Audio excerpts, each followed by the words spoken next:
The broadcast is now starting. All attendees are in listen-only mode. Welcome to today's webinar entitled Data-Driven Changes for Custodial Retention.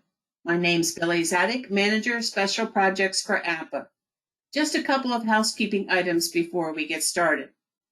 The webinar recording will be posted to the APA website later this afternoon. Please visit the APA website for archived webinars that are available to everyone for continuing education credits recognized by local, state, and federal professional entities. Professional continuing education and AIA-CLU certificates are being offered for today's program. If you are an AIA professional, please send an email to me at Billie, B-I-L-L-I-E, @aba.org, along with your AIA membership number if you've not done so in the past. Those who indicated they wanted a certificate at registration and meet the requirements will receive certificates later this afternoon. All attendees are in listen-only mode. Please type your questions in the chat box and they will be answered in the order they are received. If we run out of time and we still have questions, responses will be sent directly to the person asking the question by our presenter. If you are just calling in, make sure to send me an email at billie@aba.org so I can send you a certificate if you would like one.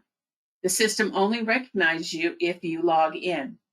At this time, it's my pleasure to turn this over to Marissa Pearson. Marissa, take it away. Great. Thank you so much, Billy, for having me today. I am very excited to talk to everybody about a topic that is very relevant to our group, and I believe it's relevant really to everybody else right now. And we were discussing right before that custodial has always been a little more challenging to retain and recruit, but with the current market, that's actually expanding into other areas of facilities management. So hopefully what we discussed today can also be implemented in other areas than just custodial. And like I said before, custodial retention was already an issue before the pandemic. The pandemic has really just enhanced the problem.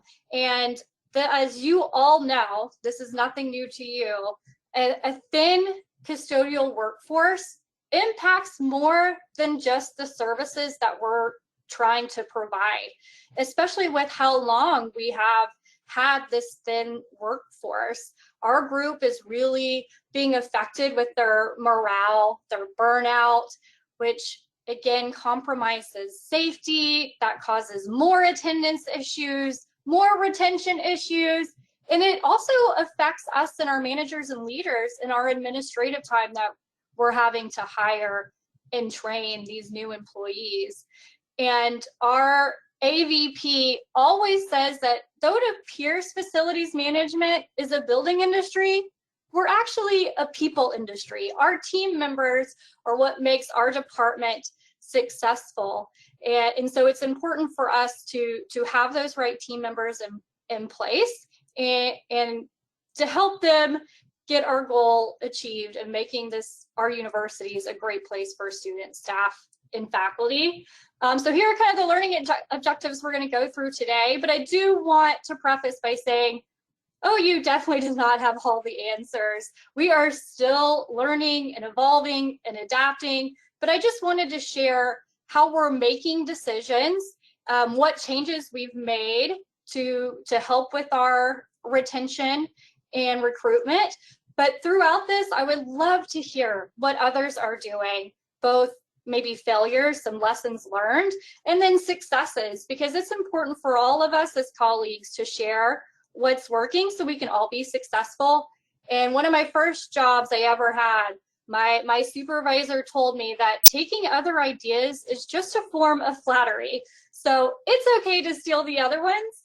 That's just saying thank you to the other person who created the idea. So it's great for all of us to be together and talk about what we're doing at our institutions. So just to give you a little bit of an overview about our operations at the University of Oklahoma in Custodial, we have around 190 custodians who clean over 11 million square feet a day, and that's including our academic spaces, We also have some business units, an airport, dining facilities, and then our team also cleans the athletic facilities on campus. And I'm sure, as with your institutions, with the pandemic, there has been a bigger spotlight on custodial services, and they've been asked to do more than they even were before. Extra disinfecting, some electrostatic spraying. What's great is that I think the appreciation has increased for our custodial team members. On the other side, there's been a lot more focus. The expectations are higher for our teams, and we're doing this again with likely less staff, less resources than we had before. So kudos to everybody in your teams for going out there and still providing that level of service that's really expected right now. A little bit of other information: we are non-unionized. We have 3 different shifts for our teams. The majority are on the night shift, a traditional night shift, 11 p.m. to 7:30. We have around 50 team members during the day, and then around 30 who are on that second shift. And this is just a picture of an effort that we did a few months ago, trying to recognize the team members in the buildings that they work. So this was sent to occupants if our custodial team members were okay with it. And it had their picture on it instead of where that cloud is at. And it gave a little fun information about that custodian, because one of the things we heard is that they didn't feel connected both with our occupants. They wanted to know who was cleaning in their space. And then our custodial team members wanted to be recognized for what they were doing and who they were, and that they were a valued part of our team. So this was really great. We got a lot of positive feedback, and it just took a little bit of time for us to put it together and email it out. And I was really excited about the feedback that we received. And I learned a lot about team members. We have some really interesting staff members, and I enjoyed reading a little bit about what they like to do and their background. But let's go ahead and have a poll. How would you rate your staffing in custodial now? What does your current vacancy percentage rate look like?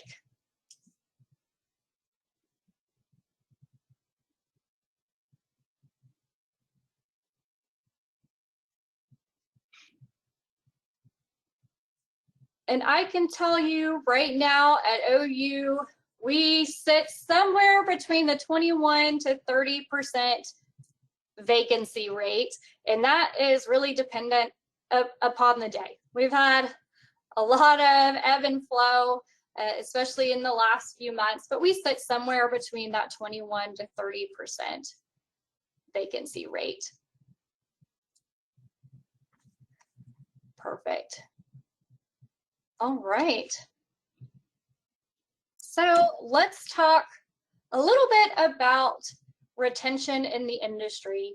And these are things that, again, before the pandemic, there were challenges with this group of staff members in facilities management. This job is very labor intensive. It has a high injury rate. There's a high ergonomics injury risk with the amount of repetitive work. And it's hard. It's a hard job for those that are out there doing this 8 hours a day, and sometimes more than 5 days a week. There's also a little bit of a perception with this job. I know I've had a lot of people reach out and say that they changed the name of the job. It's not just custodial, janitorial, housekeeping, but they've tried to make it a different name to make it a little more appeasing, but at the same time, the job duties are still going to be the same. And then we have the shift times and pay range. And again, this is nothing new, I'm sure, to those who have worked in this field for a while, but a lot of the times our team members are here for that third shift or second shift, because it's a lot easier to clean a building when there's nobody in the building. On the negative side, it does cause some issues with our team members. It does increase fatigue. It can affect their cognitive abilities. Their mood could worsen based on the lack of sleep going against their normal sleep cycle. There's also some research showing that it can have a negative effect on somebody's health, and it does interfere with their family or their social life. And then the pay range. Again, nothing new here. The Great Resignation, as we have all learned, is the new term for the most recent exit of employees. And a poll by Pew Research just from the last few months showed that people were quitting because of low pay. They also felt that they didn't have opportunities to advance, and they just felt disrespected in their current position. And they had an opportunity now to look elsewhere. Now they're saying that this is slowing, the Great Resignation is slowing, but I think the expectations are going to stay the same. And so right now, inflation is really being felt by everyone, but especially in these low wage jobs, and they're feeling it at the gas pump, at the grocery store. And so they don't just want more money, they feel that they need more money, and they're actively looking for other opportunities. We're also battling a competitive market. The low wages industry in 3 months increased by over 7%. And at a higher institution, it's challenging to stay competitive at the same time that the market is. We're always a little bit behind. And then our pay rate. Our pay rate was low before this. The median was around $11.90, which is much less than the US median overall by almost $10,000 a year. I'll say that at OU, we are $3 under the midpoint. Our custodians start out at $11.25 an hour. And right now, our competitors are, the McDonald's, the restaurants here, which are starting at 15, plus they have bonuses. We have Amazon here and casinos who not only are paying more, but they have a really easy application process. You can text and get a job, where here you're going through all the red tape it takes to be an employee. And so, like I said, even if this does slow down, which they're saying that it is starting to slow on those increased wages and the amount of people looking for work, but those expectations for the pay, bonuses are still going to stick with us. So to give you a little context at OU and what we've been dealing with for at least the past 5, 6, 7 years, this is a quick graph showing our turnover by month in the year that it happened. And you can see a large spike there in July of 2019, 2020. So this is when it was announced that we were going to look at outsourcing.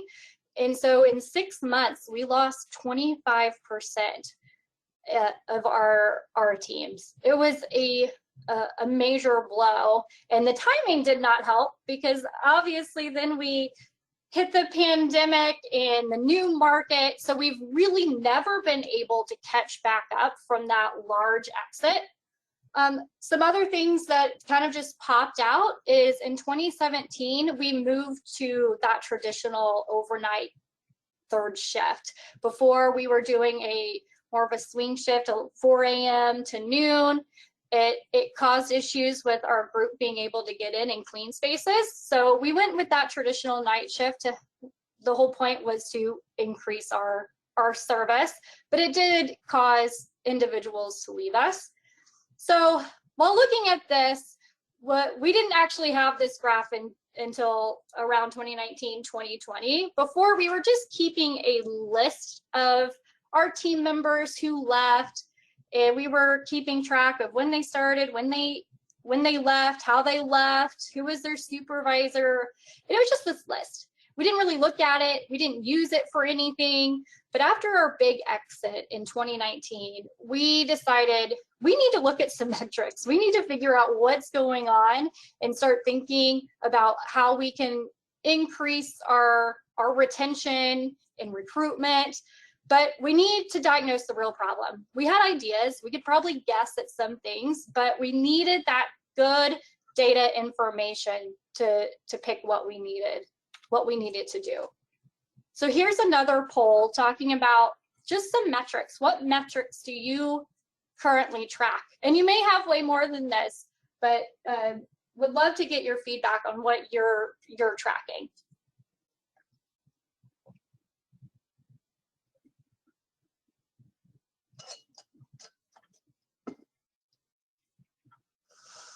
Great. And so we started, again, really tracking these in 2019 in the sense that we were looking at them.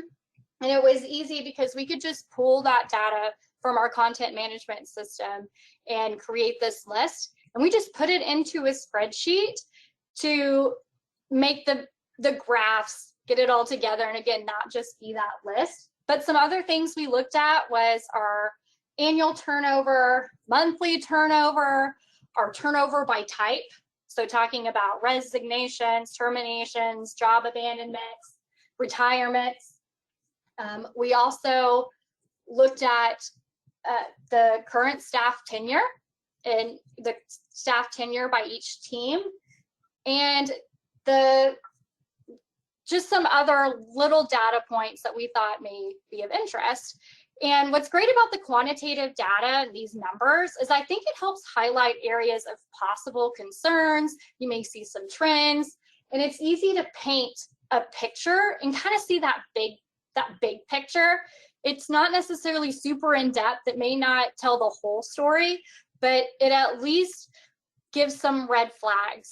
And let me tell you, we had some red flags when we started actually going through that data. So we saw that over half of those who left the department did so within their first year of employment, and that number hit over 60 when we were looking at 2 years of employment. We lost over 10% to job abandonment, which at OU is 3 days of a no call, no show, and 80% of those came within the first year of employment. So this told us there may be something wrong with our culture. They didn't even feel compelled to give us a notice. They didn't feel a part of the team. Maybe they didn't feel valued, or maybe it was a hiring problem. Maybe our interview process didn't identify those longer term employees. So again, this gave us some red flags, some things to dive in deeper, but it didn't really tell us what the true problem was. And just some other things that were of interest. We had 15% of our turnover come from one team. So we thought, oh, are they overworked? Do they have too much overtime? Is this a supervisor problem, a shift problem? Needed to look into that further. And then, like the rest of facilities management, we had half of our staff with over 50. So kind of thinking about those who will be eligible for retirement soon, and how they want to be communicated with, how they would want training, technology, just some interesting information to help us make informed decisions. But again, we needed to dig deeper. So then we looked at our qualitative data. So here are 3 things that we did to get that really in-depth information. So the first thing we did is we did some stay interviews, which we actually just changed the name to engagement check-ins. Our internal human resources coordinator thought that engagement check-ins was a little less scary for our team members. It wasn't a true interview, and that this was supposed to be mutually beneficial, not just employer beneficial. But these interviews were conducted by our staff assistant, management, and human resources. Now, there are different opinions out there about who should be conducting these. A lot say have management do that, a supervisor. I felt that we actually had better information when it wasn't a manager. They felt that they could be more open, and that if they just felt that they could trust that individual more than somebody on the management team. But it may work different in your institution, but that's just what we found. But we randomly selected custodians every week. We tried to perform at least 6 of these a month, and we stored the information in Qualtrics, which is kind of a survey monkey, but in more OU centric. We also did exit interviews and team meetings. Now, I will say qualitative data, it obviously takes more time, more resources than the quantitative data, which you can just pull and make a few formulas and you've got your information. But we felt that this information was just as important to collect for that, again, real in-depth information that we needed to make impactful changes. There's no point in putting a lot of this time into making changes that we don't even know will work. We have to have that feedback from our team members. And so our stay interviews, these were the questions that we asked, and the answers were wide ranging. We had some that said, I just need more boxes of gloves, which is easy to fix. And then of course we had a lot that talked about their salary. Right after we announced the possibility of being outsourced, many of their answers felt that there wasn't any loyalty left, that they've given a lot to the university and department and they weren't feeling that back, which is understandable.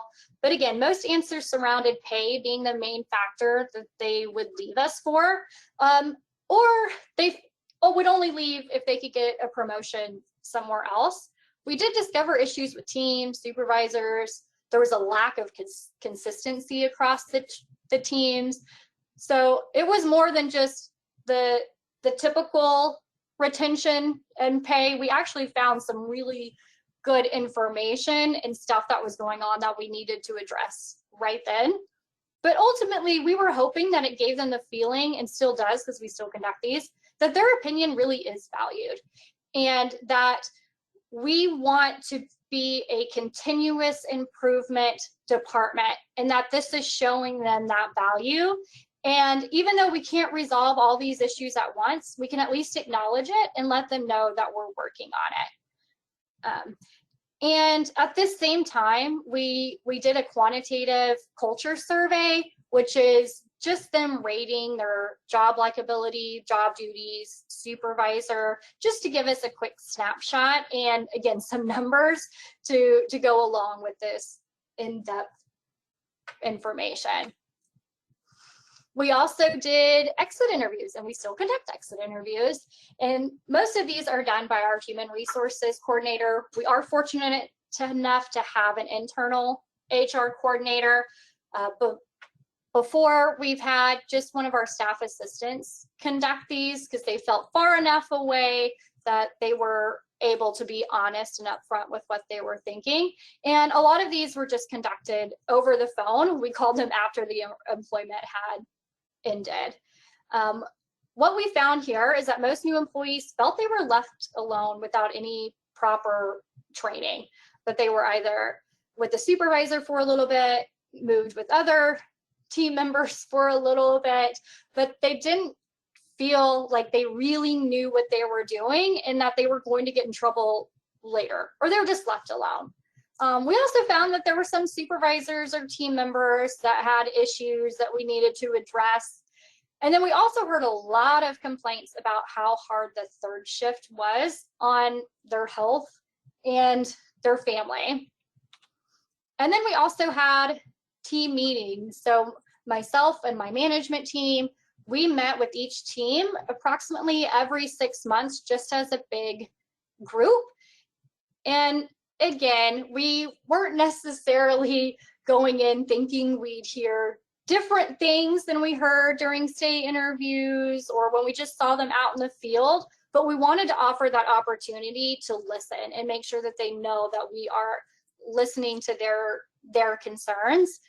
And most of the issues, which you could probably guess, equipment and or lack thereof, their pay, and then they also wanted a shift differential. So another poll, what are some ways that you collect qualitative data?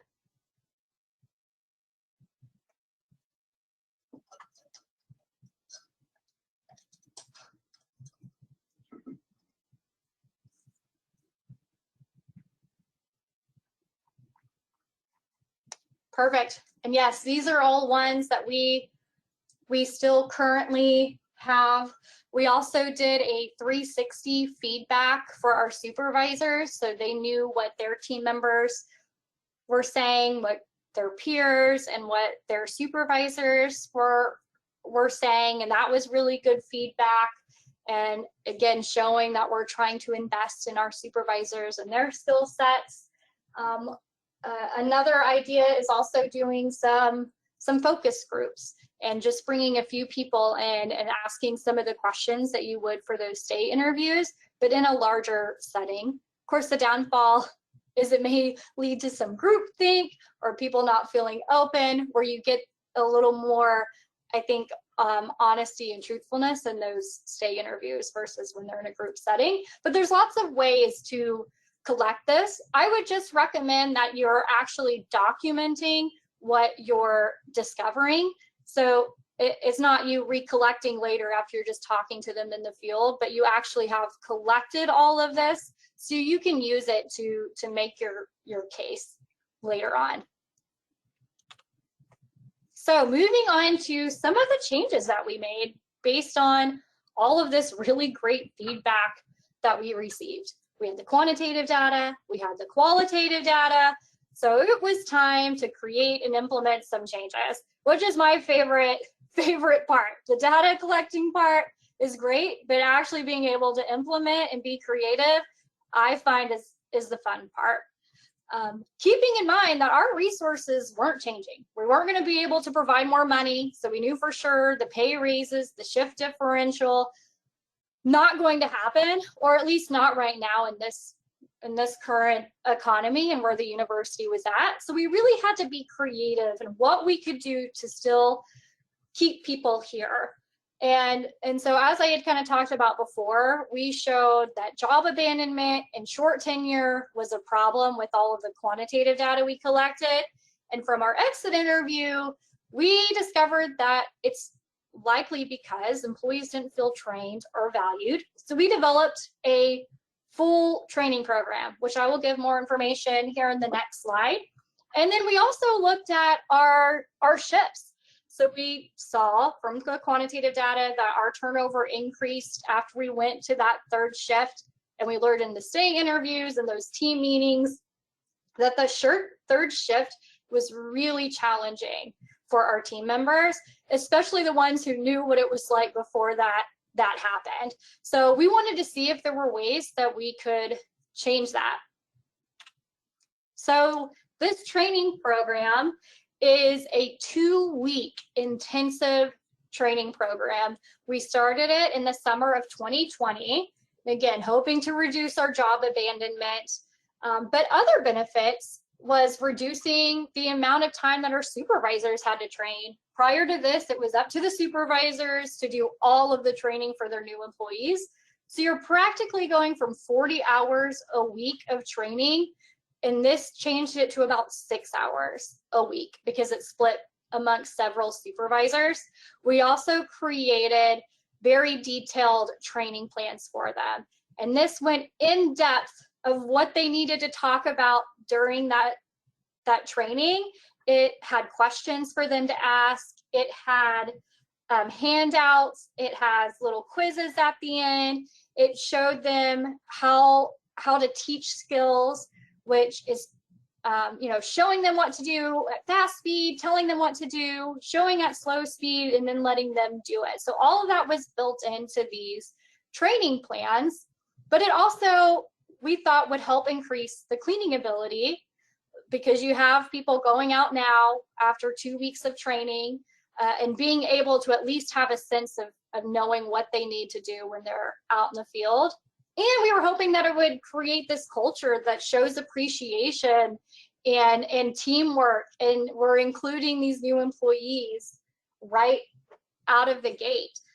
So when we had 97 hires, out of that 97, we had 4 job abandonments who went through the training, and about 23 others who either resigned or terminated that went through that training. So our turnover was really only about 20% within the first 100 hires that went through this training.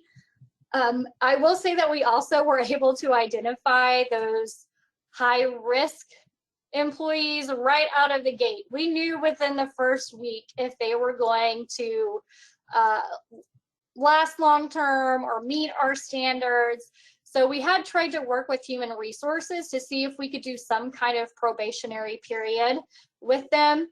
Unfortunately, we could not do a traditional probation period, but it did lead to some other discussions, and maybe it's something that hopefully your institution would let you do, because it was really easy to identify those right off the bat. You had multiple people watching. It wasn't just one supervisor letting you know that they didn't think this was going to work out. And you know that everybody, again, is on the same page when they go through this training program. Another thing that we did was the shift alteration. And so we looked at our building occupants and interviewed some of them. Most of them said that they would love to see their custodians more often than when they're just doing a night shift, and they would be okay with custodians in their space during the day. And so we really piloted office buildings, academic areas, and then also some of our business areas. And so we piloted it for during the day, 7:30 to 4. And we received really positive feedback from customers in those piloted office buildings. So then we used our one of our content management systems to identify buildings with at least a 50% office occupancy to help us select the buildings that we thought could use a daytime cleaning. I will say at OU, we enter offices on a daily basis. We do trash removal and light cleaning on a day-to-day basis, and we're looking at maybe changing that now, but at least for now, that's what we're doing, and at this time, that's what we were doing. And so we proposed this change to administration and received approval to move more team members to the day shift.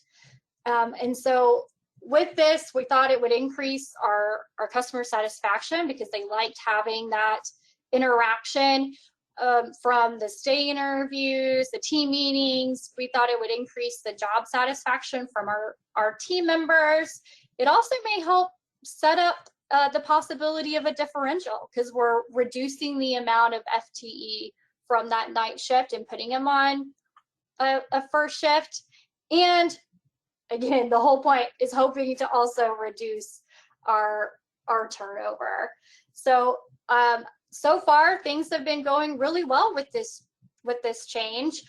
Our turnover reduced overall because our first shift has a much smaller turnover than our third shift. We also did increase a few more on our second shift, and that one's is still a little tricky with getting recruiting for that second shift compared to the first shift, but for some it works. So we wanted to offer that opportunity as well to our team members. And we're still thinking about how we can move a little bit more to the first shift. If the building is set for 3 custodians, we want to see if maybe we can take one of those and put them to the daytime and leave the other 2 in there on that night shift. Again, trying to offer these opportunities and think critically and not just do it, well, that's how we've always done it, or that's how we did it back in 2017, so we need to keep it the same. We really want to think critically about our operation and make changes that benefit both our customers and, of course, our team members. But these are just two examples of implementations from all of the data points that we gathered. We've had some other initiatives. This summer, we did a referral program where our team members received $250 after 90 days of their referrals employment, and then they received another $250 after 180 days. We only had 3 make it the full 180 days, so 3 I guess is a success. We'll take 3. I think we were really hoping that more would take advantage of this opportunity, and we did have several turn them in a referral, but they didn't actually make it through the hiring process, or they didn't make it through the full 90 or 100 days. But we wanted to at least offer a referral program at the time, and anybody within facilities management was eligible. It wasn't just custodial, but they could only refer a custodial new employee to receive that benefit. We also have recently changed when we're doing that 2-week training.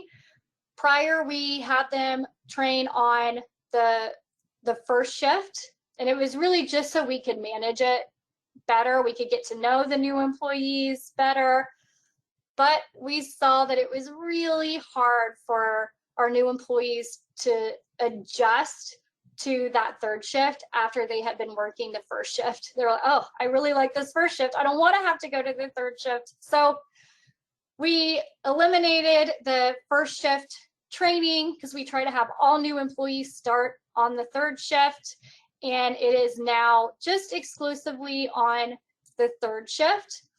We also try to only have this one time a month, and during the interview, we would let them know when that start date was. Until recently, we really didn't have individuals leaving for other jobs because of the wait time. But over the last 2 or 3 months, we've seen an increase of those getting other jobs because of the market. So we're going to change it a little bit and offer it every 2 weeks instead of once a month. Again, I think that it's still beneficial to have, and we want to make sure we're giving this opportunity, and it shouldn't impact the supervisor's time as much as not having a team member. So we want to get team members here. We also wanted to focus on employee experience. As we talked about earlier, people were leaving their current jobs because they were just dissatisfied with how they were treated. And we had gotten that feedback during a lot of our stay interviews, that they wanted to feel appreciated and part of the team. So we have since created an advisory council. So we have an advisory council just for custodial. So there's one person from each team representing their team who meets once a month with our management group. And that's a time for them to ask questions, get feedback about new things that are going on within the department, and then they take that back to their teams. We also have an advisory council just for facilities management. Each of our divisions have one representative, and one of the custodial advisory council members attends the big FM one. So they give updates as well when they get back to the custodial advisory council. But again, we heard a lot that they didn't feel like they were communicated with, that their supervisor held a lot of information to themselves, or there'd be misinformation. So we wanted to try to cut that out by having direct communication with team members and management.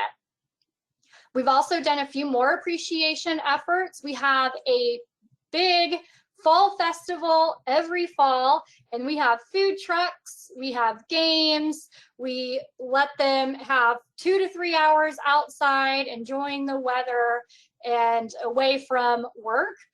That's a major one, and not everybody has that flexibility. So we've also included a few more just little lunches throughout the year. We did a breakfast one a few weeks ago where we just had a grab and go type breakfast. They could come by one of the cafeterias here on campus, grab a burrito, grab a sausage biscuit, some fruit. We had all of our leadership there, so if they wanted to stay and talk, we would have that ability. If they didn't, if they wanted to get back to their work, they could just grab and go, but it was a way for us to at least do little things to show our appreciation. We also now have quarterly award winners, and this is throughout the entire department, but Custodial specifically has a category just for them. So once every quarter, people are nominated by their supervisor or peers or customers, and then we have a committee that reviews the nominations and picks, again, one quarterly award winner from each area, and the winners receive a $100 supplement and a certificate, and of course, recognition, public recognition, and we will likely have little breakfast for all the nominees so they know that they were nominated. Again, a quick and easy way to show appreciation for our teams. And then another thing that we've done recently is we have incorporated new in-person monthly supervisor trainings. Our supervisors are those line level employees talking with our team members on a daily basis. So it is imperative for them to create a nice working environment for our team members. I'm sure it's like this other places, but a lot of supervisors end up getting their positions because they're really good at their trade, not necessarily the people piece. The people piece is the hard part. That's a lot harder to train individuals on how to be a leader than it is some of the technical skills. So we want to provide our supervisors with some of those soft skills or just information of how they can be a better resource for their team members and also for the department. So once a month, we get them together, we provide lunch or breakfast, whatever time the event is, and we have guest speakers come in from outside the department to give them some training. So again, they know that we're trying to invest in them.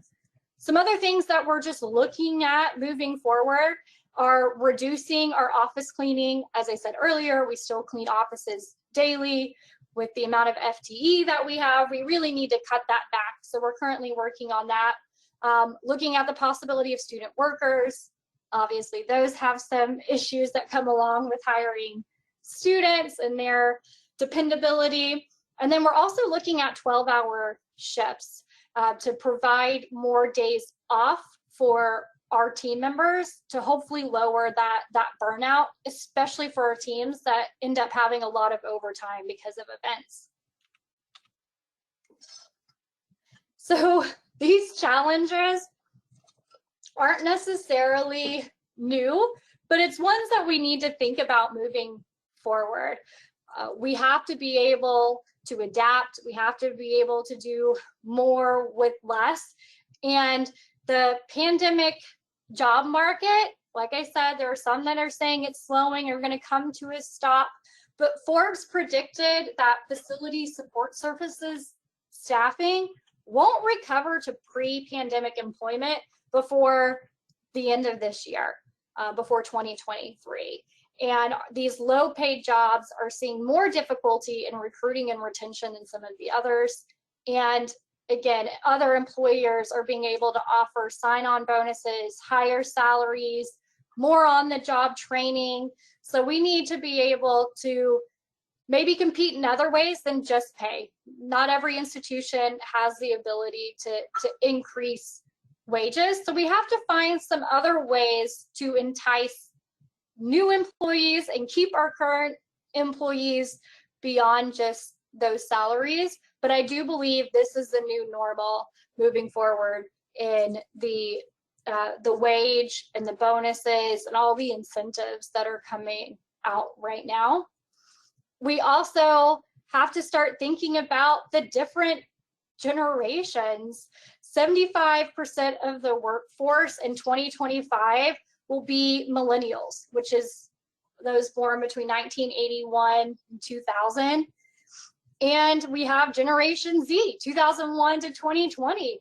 And these individuals want more flexibility in their work, their life, They want independence, they want technology in their jobs, they really desire opportunity over loyalty. So we need to find a developmental path for these groups, because the number of workers with bachelor's degrees is rising, which means our traditional workforce of those blue collar jobs is shrinking. So again, we have to be creative in keeping those individuals here who want these different things than some of our older generations are needing. And I will say that we have one of our shops within the department who does a great job of outlining a career path for new employees. So they know exactly what they need to do to move on to that next step. It's a little bit easier, I think, on those technical type trades who can get specific certificates or specific license, where custodial doesn't have that kind of wide range. So we'll have to think of other ways to get people at different marks beyond just tenure. Because as you know, just because they've been here for a long time doesn't mean that they're cleaning to the expectation of the department. So we don't just want to give out money to those who have been here for an X amount of time. We really want to try to reward those who are performing at a high level to entice them to stay here longer. And then we also have a retiring workforce. So getting ready for some succession planning and losing a large percentage of our current workforce. We also have new expectations in this pandemic world. We learned a lot more, and our customers learned a lot more about hygiene and the importance of healthy spaces. And I don't think this expectation is declining or going away. So we have to keep that high level of expectation from our customers, again, with the smaller amount of resources that we have. And those are just some of the challenges that we're facing in higher education, or within facilities management. And so we're going to really have to try to diagnose our problems with data, because our resources are shrinking or at least stagnant, but we're having more issues, more challenges arise. So we have to be creative. We have to be intentional with the resources that we have. We have to try to tell the story to administration and the university to get support. And in order to do that, you have to have these solid data points. And so that's why you have to have this good mix of both the qualitative data and the quantitative data to tell that big holistic story of what's going on in your organization and what you're going to need moving forward, and really being creative and inclusive in your conversations about what can we do to help recruit and retain these team members that are so vital to our organization. So that's why with the advisory council, with these interviews, we really want to get feedback, because we know we don't hold all the answers, and we want to hear what others have as well, which is again why I love APA and our more regional organizations, so we can have those in-depth conversations of what we're all learning together.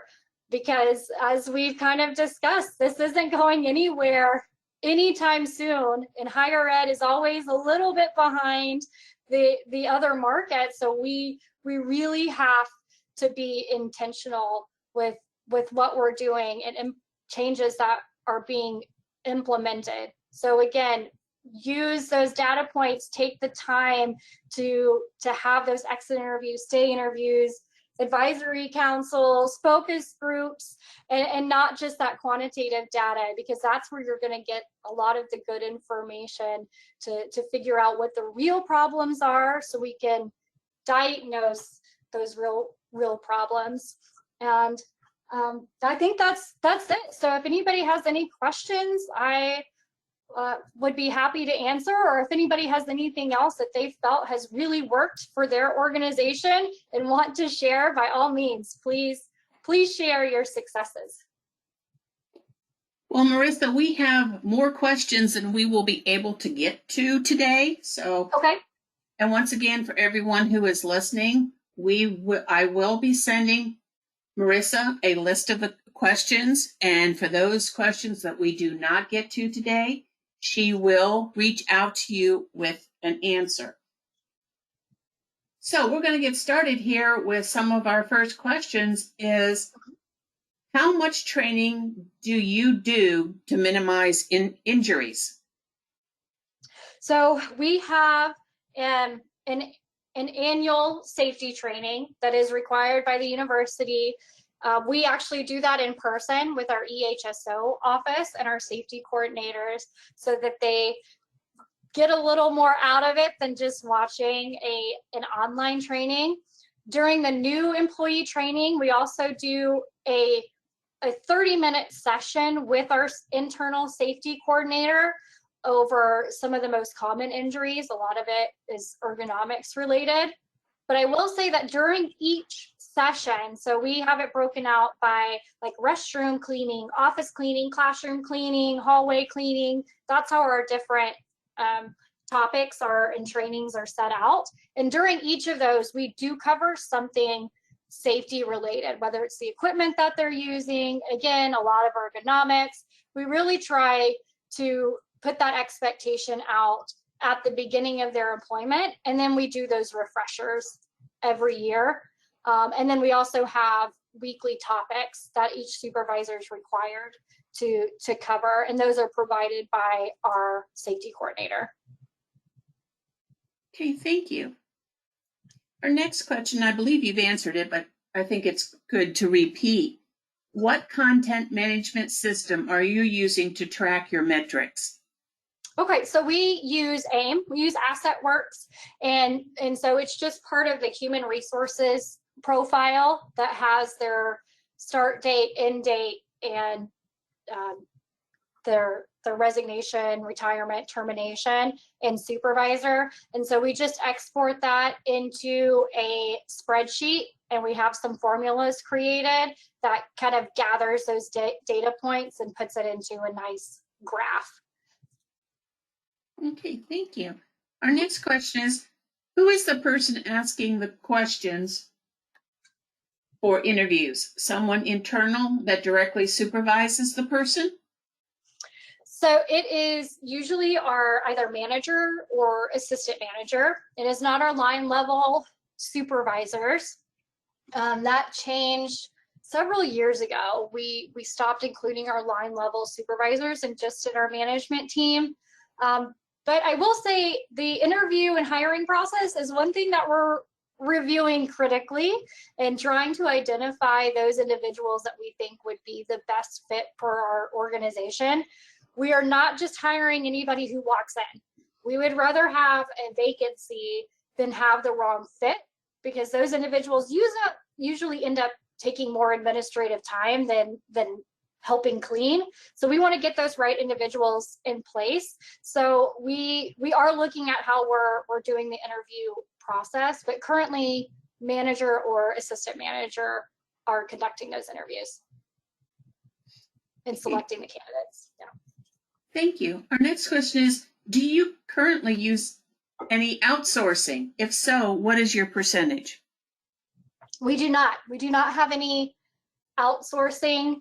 We are all in-house. There are only a few buildings on campus that we are not responsible for cleaning, but those buildings control who has cleaning.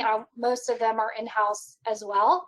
Every now and then we will have a little bit of temp labor when our staffing levels are low, but as of the recent few months, that hasn't been very helpful either. But we are all internal, which is great. We like having that control and having our own team members. Okay, thank you. Our next question is, how did you pay for the food and the festival? And so are you a public university? We are a public university, and we paid just through our department's operating budget. So we work with our university's housing and food department. And so we're really trying to show that we're keeping the money in-house. We're using our internal department and food services to provide this food. So we just do it out of our operating budget. And the prices range from $1,000 to $5,000 for food, but that is all of facilities management, not just custodial. Okay, thank you. Our next question is, do you celebrate HSKP week? We do not. We do not, but I would love to hear what others do for any kind of recognition or celebration. We're looking at doing events for safety, like a safety week, safety month throughout the year, but we haven't done anything exclusively for our custodial group. But yeah, we'd love to hear what others are doing. Okay, thank you. Our next question, what training program did you use for the soft skill training? So the soft skills training, we're not really using a training program. We have partnered with our human resources department, the university's HR department. They have a learning and development group who comes out and does trainings for free. So we're really fortunate to have that option. We've also partnered with just different individuals across campus. The great thing I think about working at a higher ed institution is you have a lot of people who want to teach, have a lot of different skill sets and opinions and experiences that would love to get in front of groups and talk. So student affairs always has a lot. We've used some of our recruitment individuals to come in. So we just use the resources across campus to bring in people. Okay, thank you. And our next question is, how many of your staff are full-time or part-time? So we only have full-time. We do not have any part-time positions. So again, when fully staffed, we're a little over 190, and all of those are full-time. Okay, thank you. And our question was, have you established a green cleaning program? So we try to buy green cleaning products. We work with our sustainability director to identify and promote that we are using some green cleaning products. It is an area that we're wanting to continue to improve. We kind of have it on our 5-year plan to come up with an actual program, and we'll work with our sustainability director to find some best practices and see what we can implement, because it's definitely an area that we're wanting to get to. It's more of a long-term goal. Okay, thank you. Next one was, it was interesting when you mentioned that the stay interview were conducted by non-managers, tended to be more productive than others. Could you speak more to what OU is doing to create a more trusting culture between frontline staff and management? Yeah, so we were a little surprised too at how much information we got when they were not talking to a manager. So that's why we are trying to do those supervisor trainings, really trying to improve the skill set of our supervisors about listening and feedback and creating a positive culture. We're doing those advisory councils with our management team. And again, trying to do those little events throughout the year where management is present and they can kind of develop those relationships, showing that we're here to listen. And I'm hoping that it improves as we go on. We've now that we're actually able to meet in person again, we had well over a year where we weren't really able to connect in person, and I that made it really challenging on us, I think, to gain that trust. We did have to pause some of our stay interviews because of it. So I think as we get into in-person meetings again, we can start building that trust, and again, helping our supervisors get those skill sets where they can communicate well with our team. And we'll just kind of see how it goes. I'm hoping that it gets better as time goes on. Okay, we have time for just a few more questions. How does OU measure expectations for cleanliness of classrooms? How are these metrics used?